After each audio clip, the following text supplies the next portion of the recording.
Good morning. As Rasmus mentioned here, we are here to give an update on the winter response over the last few days. I am really proud of our city departments here, in particular our streets department and our health and human services departments. I'd also like to recognize community partners that have really stepped up in the last few days, but have always stepped up over many years, but it's certainly in incredible ways in the last few weeks, including the Continuum of Care United Way, American Red Cross, Peter and Paul, Biddle House, Gateway 180, the Urban League, Diamond Divas, Bi-State, and many more that we'll talk about here in this briefing. We, of course, could not do this work alone. And so while we're here representing the city, we have so many partners in the community who are doing an enormous amount of work. On the Code Blue and Unified Command side of things, a few weeks ago, as you well know right here, I signed Executive Order 93, which established a winter weather unified command and Code Blue. And we have certainly put that into action.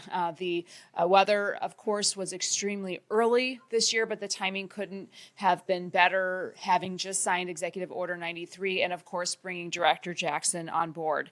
The winter weather Unified Command Order has created clear communication lines from our SEMA and my office, as well as the departments. So this has really facilitated activation lines and plans for snow response, Code Blue, and our Department of Health, and of course, our community partners. The executive order also holds my administration and our departments accountable for how we operate by setting very clear expectations internally, as well as communicating those expectations and those directives externally. We've been in Code Blue now since November 26th. And we have quickly mobilized our unified command. This means that leaders from a range of relevant departments meet every single morning during the Code Blue activation, and we make sure that everyone is aligned on what we are doing that day, and we are also aligned on what we are doing in the days ahead, making sure that we are working on the same goals, triaging issues as they come up, and working together to ensure our safety, the safety of our community. I am extremely pleased by how this is going. Every single department, our staff has stepped up in significant ways. Since our Code Blue was activated and our partners have come online, we've been able to provide shelter for everyone who has sought shelter through the existing the mechanisms through which you can seek shelter. This is a huge lift and a huge benefit to our community. As I mentioned, we're meeting every morning. We met again this morning, and as a result of that meeting, we have extended our Code Blue through 9 a.m. on Tuesday, December 9th. This will be a full 24-hour activation with the exception of Saturday, in which case, because the temperatures will raise above the threshold, we'll go into a partial activation for Saturday.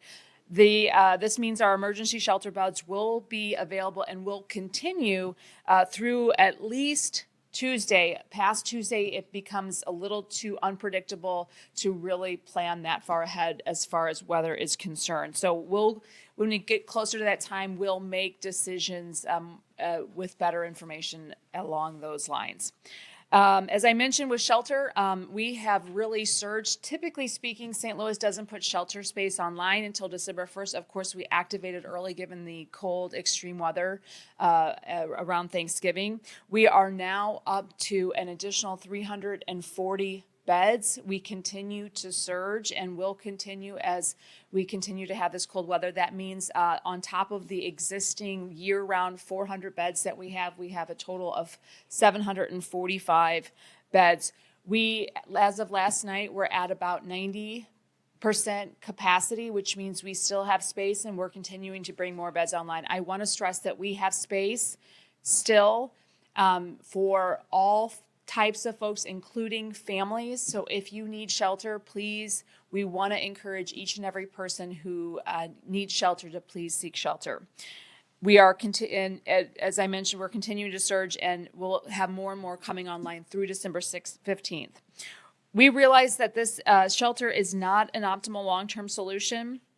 And we are working to bring some other programs online, including some rental assistance by December 15th. So continue to check in with our team and stlrecovers.com as those resources come online. But while we recognize that those shelter spaces are not necessarily optimal, I want to stress that they are very accommodating.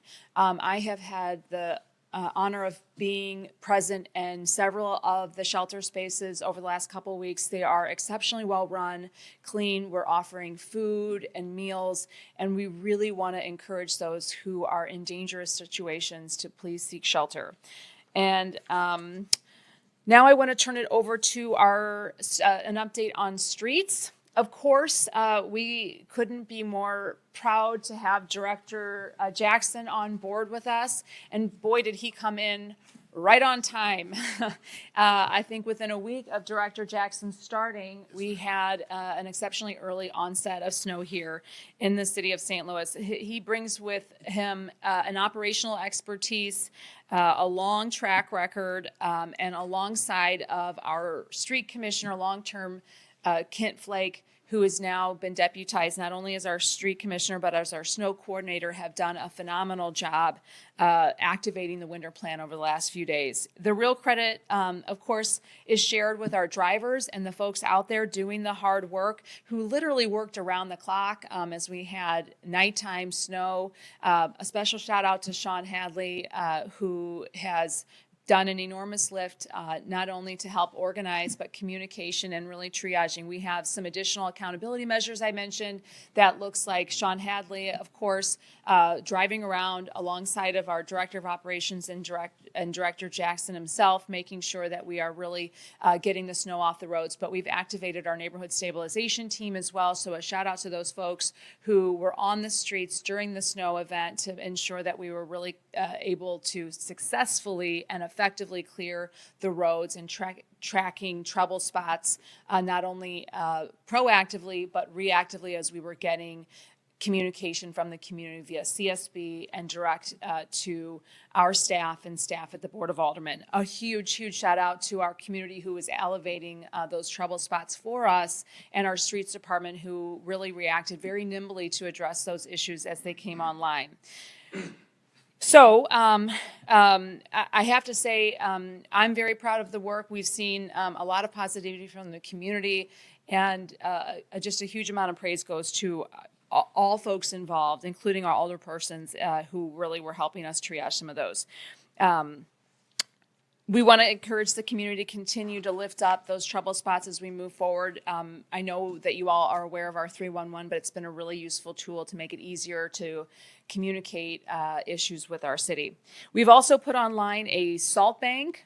There have been some piloting of this in the past, but we're sort of formalizing this with a partnership with Urban League. So for community organizations that want to distribute salt within your neighborhood, we hear you. We want to partner with you by providing that salt free of charge. You can go through your alderperson or you can go through your neighborhood stabilization team member to get access to that. We're really solidifying that for neighborhood organizations at this time, but recognizing that there are a lot of folks out there that are willing to be part of the solution. We want to make sure that you have the tools to do so. Lastly, I'll do an update on the sirens. We, as of last week, still had 9 that were not operational. The parts for 6 of those will be arriving on December 15th, and we are confident we'll be able to get those online by Christmas, well in advance of the previously anticipated timeline. We also have 2 mobile units that have already arrived, and between those 6 and the 2 mobile units, we will cover the 9 spaces. Remember, we have our sirens have a lot of overlapping coverage, so with those 6 repaired and 2 mobile units, we feel confident that we'll have the entirety of our city covered here by the end of the year, well in advance of the tornado season next year. So I'm really grateful to our Board of Public Service for helping to ensure that we are moving that project forward as quickly as possible. And a shout out to Wayland, our siren manufacturer, who provided those 2 mobile units to us for free of charge in the meantime. So we're really grateful for that partnership there as well. Okay, I'd like to now turn it over to some of the folks that have really been leading this. First, turn it over to Dr. Adam Pearson, who has really stepped up in incredible ways alongside of Julian Nix this year to make sure that we were able to surge shelter capacity earlier than expected and surge it beyond our typical service, bringing online not only shelter space, but transportation, that shuttle service, and warming buses. So we've really added to the fleet of services that we're able to provide our unhoused community, in large part because of the leadership of Dr. Pearson here this year.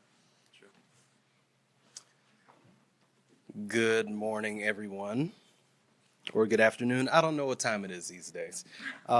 So I want to thank the mayor for her support, Ben Johnson behind me for his support. Julian Nix, as was mentioned, had a major role to play in coordinating a lot of these services with the continuum of care. I think Mayor talked a lot about the number of beds we had online and the increased capacity we had above our baseline, and that is extremely important, especially this winter, given that we have a number of individuals who have also been displaced by the tornado. And so I want to give a personal thanks to the Continuum of Care, the organizations within the Continuum of Care that have stepped up in huge ways to open up some of these additional shelters, not just for overnight, but also during the daytime. And so a lot of this has turned into continuous ongoing operations, 24 hours a day, meals services, support services, case management services. Certainly Peter and Paul Community Services has a ton of beds that they've been able to coordinate opening up with providers in the community, Gateway 180 with families, Magdala supporting the Biddle Housing Opportunities Center that the city operates.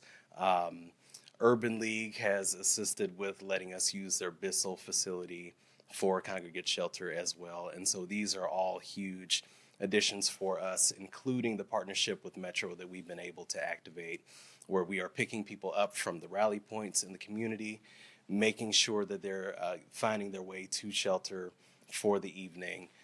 The ability for us to coordinate that in close partnership with a number of individuals with the St. Louis Winter Outreach Group.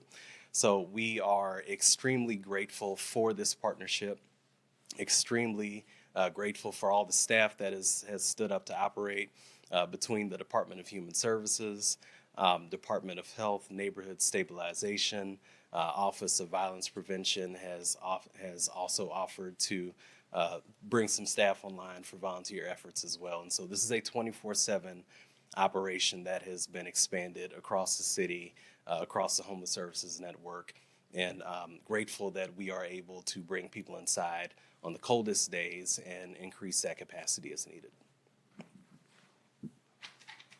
Just a huge effort. And now I'd like to bring up Director Jackson over our Streets Department to talk about the excellent job our Streets Department has done over the last few days. Thank you. Thank you, Brad. Thank you, sir. Madam Mayor, Colonel Johnson, thank you both. What did you guys think about this last week? 10.6 inches. You know you set a record, right? Prior to this, you had only received just less than an inch during this time, during any season in the history of snow recording here in St. Louis. And our team performed marvelously. Commissioner Flake and I had conversations on Thursday of last week. We were talking to the Colonel about how we were actually going to set up. I had mentioned to both he and the mayor that we wanted to adopt a forward-leaning attitude towards how we actually set up. We did so. The storm came in, we met it, we beat it down. Friday was a great day for us. Then we came into Monday, Tuesday, slightly different weather conditions. We handled ourselves in yeoman's fashion. We still demonstrated that we were the better team that day, and as a result, you have clear streets today. What are we doing, or what have we done? Over that time frame, we dispensed almost 92,000 tons of brine or gallons of brine out on your streets. We dispensed another 2,160 tons of salt with the 86 units that we had out. We had 35 units out on on Friday. We had 51 units out on Monday and Tuesday. Our people have been at it nonstop. In fact, one of our superintendents, I understand, is now on convalescence, sir. He's been, yes, ma'am, Madam Mayor. He's been working for about 36 hours. So Commissioner Flake told him, hey, man, stand down for a minute. I don't want you walking around here and fall out somewhere. But that's the dedication that the people on this team have demonstrated to get our streets where they need to be. We've added another component to our operation to ensure that we are listening to the residents when they talk about how our streets look, what they feel like. And we call that our quality assurance, quality control team. Again, as the mayor mentioned, our department liaison, Hadley, is working with our NSOs to ensure that that happens. One of the things that came out of that is that we now understand that even though we deploy them about 6 to 7 hours after we deploy our initial salting, plowing units or in our brining units, we're now going to have to keep them stood up for about 48 hours, Madam Mayor, just to make sure that we have all of the issues that have been covered. It has performed tremendously well for us. We've had over 300 requests that have come in about streets that were not taken care of. These teams were at the leading edge of that to make sure that we were able to get out there when the residents actually sent this information in. They were very proactive, and as a result, we've received good feedback on our responsiveness. We're pleased with that. It's going to be part of our system as we move forward and start looking at expanding the operation further into our ability to service the residents.